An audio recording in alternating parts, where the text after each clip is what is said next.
Hey everybody, I am Jesse Dollemore. Welcome to One More Thing.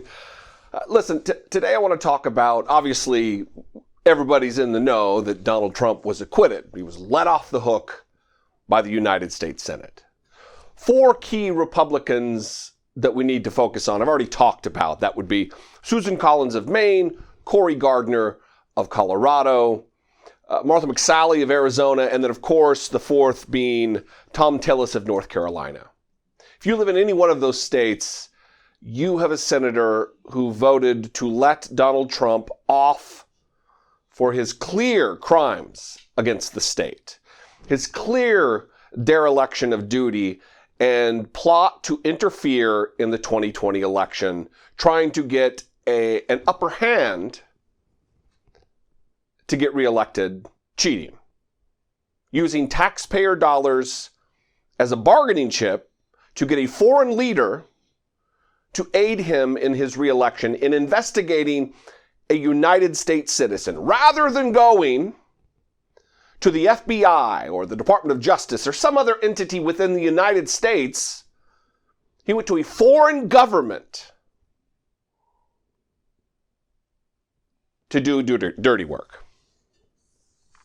So he was indeed let off the hook. Again, Susan Collins, Cory Gardner, Martha McSally, Thom Tillis. They are all up for re-election in 2020, and they need to be held to account via our election system.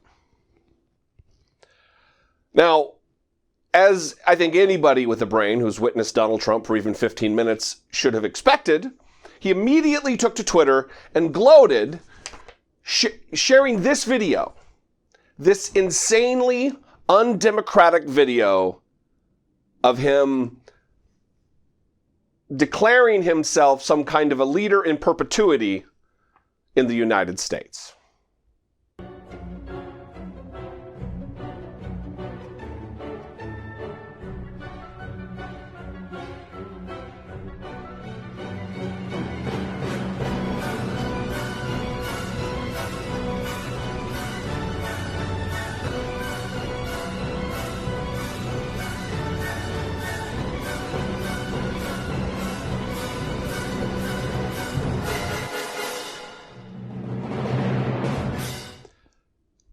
You see, this is not just a troll.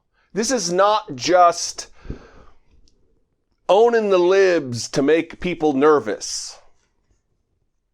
This is fundamentally undemocratic. This is not presidential. We have a tradition in this country from the very founding, from the very Declaration of Independence that was written by Thomas Jefferson, as a letter to the king, as a statement to the King of England, that we will not be ruled in a dictatorial monarch-type fashion. And that is exactly what Donald Trump is indicating here. It's dangerous. Even as a joke, it is a tradition in this country that presidents don't joke about violating the Constitution of the United States, namely the 22nd Amendment to the Constitution, which limits a president's terms to 2. It's not funny. It's not a joke. Again, it is dangerous, it is undemocratic, and it is unconstitutional on its face. But what does that matter to Donald Trump? Anyway, just before the vote, we'll talk about Susan Collins a little bit here. Just before the vote, Susan Collins went on a news program, CBS, I believe, and she said that she believed that Donald Trump had learned his lesson, and that she also believed that he should apologize because even though she let him off the hook, she admitted that what he did was wrong. Lisa Murkowski from Alaska called it shameful what he did, and she still chose to vote to let him off the hook for his crimes. Here's Susan Collins. Senator Collins, thank you so much for joining us. Was the president's call a perfect call? No, it was not. The president's call was wrong. He should not have mentioned Joe Biden in it, despite his overall concern about corruption in Ukraine. Why was it wrong for the president to mention the Bidens in that July phone call? Because the president of the United States should not be asking a foreign country to investigate a political rival. That is just improper. It was far from a perfect call. You call the president's actions wrong, improper, that they showed very poor judgment, in your words. Should the president apologize or acknowledge what he did was wrong? I think that would be helpful. Article 1 alleges the president, quote, will remain a threat to national security and the Constitution if allowed to remain in office. Are you confident that the president won't seek foreign assistance again? I believe that the president has learned from this case. What do you believe the president has learned? The president has been impeached. That's a pretty big lesson. But the president says he did nothing wrong. Why do you think he learned something? He was impeached, and there has been criticism by both Republican and Democratic senators of his call. I believe that he will be much more cautious in the future. Should he apologize? Yes. Yes, he should. I believe he should be apologetic about this. Well, what kind of lesson has he learned? Because she believes he's learned from this. Well, he's been impeached. That's a serious thing. He certainly learned from that. Well, Donald Trump gave a speech, a rambling, venom-filled, vitriol-filled, poison-fueled statement today, during which, well, I mean, it really was a rambling, hour-long rant of a madman, where he talked about retribution.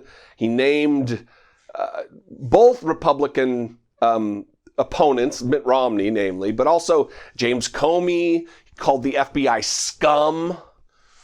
Watch just how apologetic Donald Trump is. Watch just how much of a lesson he's learned from this experience. And this is really not a news conference. It's not a speech.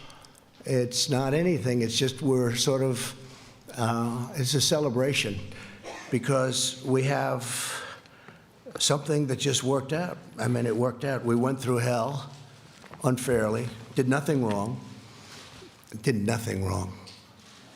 I've done things wrong in my life, I will admit. Not purposely, but I've done things wrong. But this is what the end result is.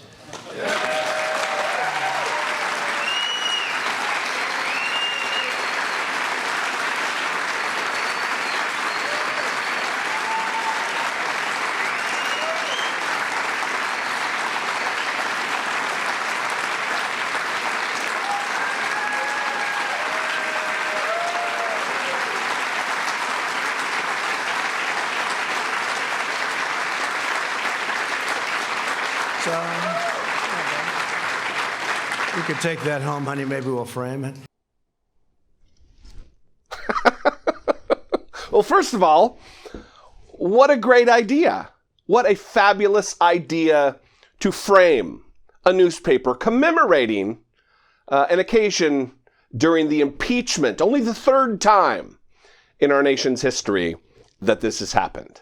My paper's just from a little bit before his newspaper was published.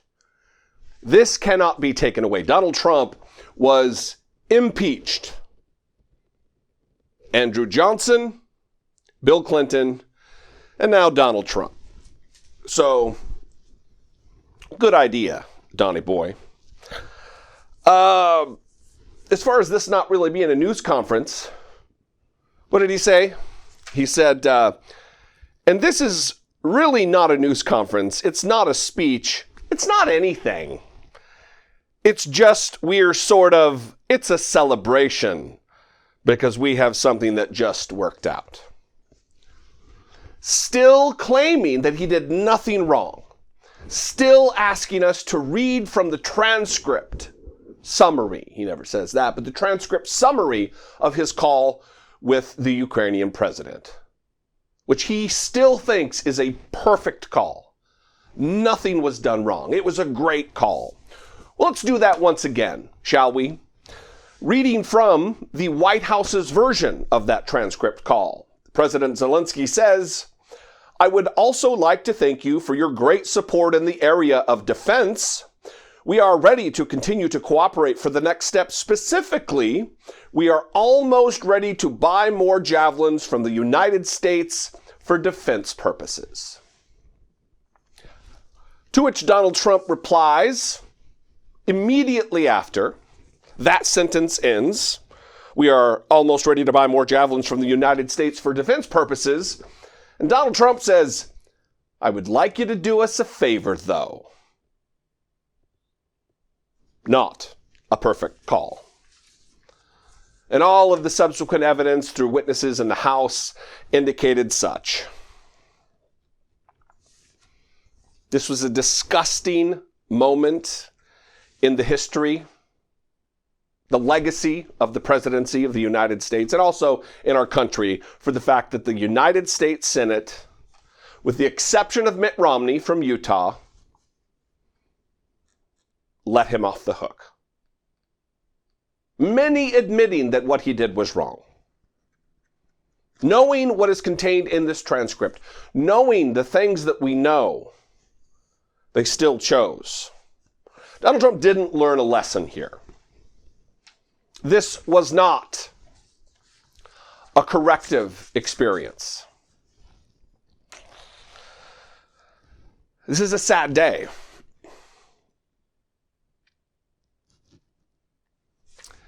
This entire press conference was very strange, very sad. Donald Trump doesn't look triumphant. He doesn't look like a winner. He didn't even look like he was gloating during the rambling message. He looks angry, but he does look sad. He looks isolated and alone.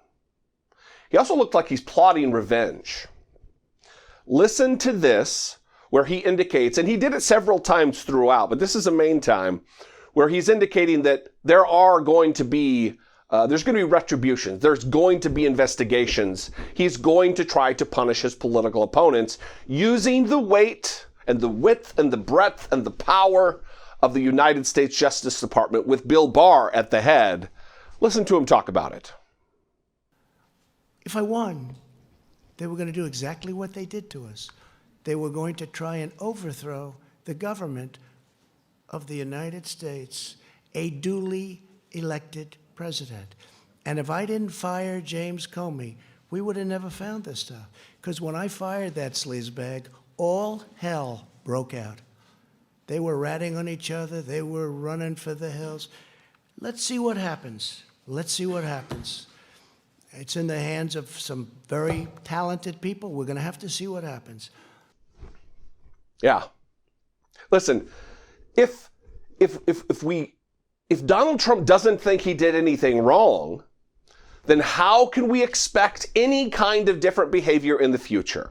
Every one of these senators that voted to acquit, to let him off the hook, should be ashamed of themselves, and they should be removed from office because they're allowing this kind of behavior to continue, encouraging it even. They are responsible for the problems that Donald Trump will cause, surely will be causing this election. This is not the last that we're going to hear about impropriety on the part of Donald Trump, crimes on the part of Donald Trump.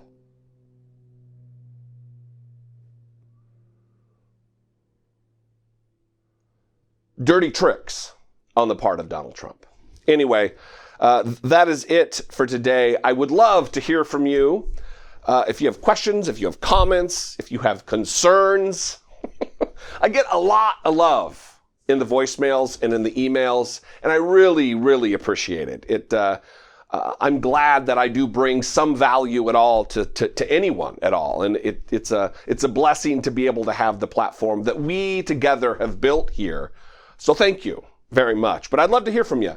Email me, either a regular email, or you can record a voice memo on your cell phone, and you can email it to onemorething@dollemore.com. Call the number there. That is all fantastic. If you, as I always say, are in a financial place, you don't have to budget it in. If it's no big deal for you to become a channel member for $1.99 or $4.99 a month, I would absolutely encourage you to check it out. Just consider it. That would be fantastic. I love you guys. I appreciate you very much, every single one of you. And I am looking forward to this election season and the good that we're individually going to be able to impart upon the world by getting rid of these horrible United States senators like Susan Collins from Maine, like Cory Gardner from Colorado, like Martha McSally, bootlicking Martha McSally from Arizona, and of course Tom Tillis from Arizona. Fantastic. If you live in one of those states, get involved. If you got an extra $5, donate to the opponent's campaign. Get out there and vote. Get your neighbors, get your friends. Talk about this election. It is the most important election of our lifetime, and it is only through individual democratic action that we're going to be able to make our country a better place and take it back from these thugs, these cheaters, these tyrants. See you next time.